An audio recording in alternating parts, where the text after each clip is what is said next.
This is the Black File, a collection of real experiences, unexplained encounters, and decisions made at the wrong time. Some stories are strange, some are disturbing. All of them leave something behind. I was 4, maybe 5. My parents had just separated. My mom and I were living in a small 2-bedroom apartment. The rooms were at the end of a narrow hallway, directly across from each other. It was the middle of summer, and even though I had my own room, I always slept in her bed. Her window was open that night. It sat directly behind the headboard. Ground floor apartment, first floor, 3 feet from the grass outside. I remember waking up in the middle of the night. No loud noise, no scream. I just opened my eyes and sat up.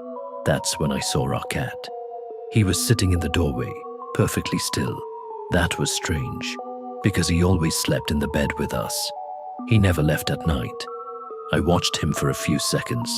Then he slowly walked across the hallway into my bedroom, and he meowed, not loud, just once.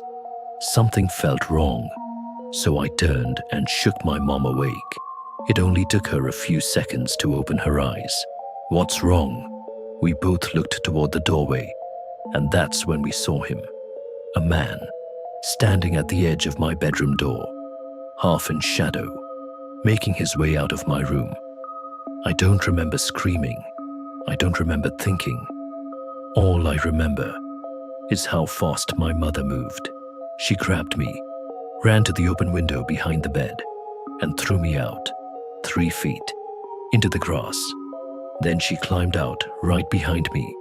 We started screaming. Neighbors came out. Someone called 911. The police searched the apartment. No broken windows, no forced entry. The only thing they found was that the front door was unlocked, but my mom swore she had locked it. Deadbolt, chain, everything. The police assumed he left through the front door, that he must have slipped out while we were outside. But it didn't end there. About a week later, my mom was cleaning the kitchen. She opened the small closet that held the water heater, and inside was a notebook with names written in it, drawings, gloves, gum wrappers. The police came back, but there were no fingerprints, no suspects, nothing. They believed the man had already been inside, hiding, waiting until we were asleep. I don't remember his face. I just remember the doorway and the way he stood there, like he had been watching for a long time.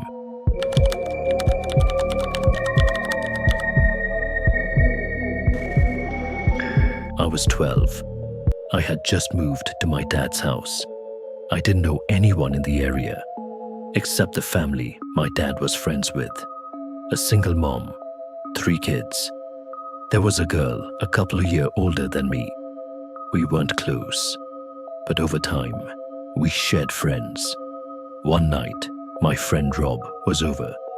Just him, her, and her younger brother. They were alone in the house. Her mom was at work. That's when it started. A knock on the door. My friend thought it was her mom. Her mom always knocked a certain way. She opened the door without thinking. Rob wasn't supposed to be there, so he ran through the window, down the road, never thought twice. It wasn't her mom. It was her sister, the sister of a woman her mom had been helping. Recently released from a mental institution, she had learned her family's schedule.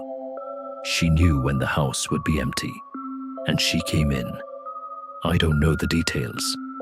I'm glad I don't. Her younger brother escaped, ran to the neighbors, called the police, but my friend didn't make it. A week from Christmas, they found her. It was horrific. I wasn't allowed at the funeral. Even now, I remember the knock, the moment she opened the door, the sound of the wrong person on the other side.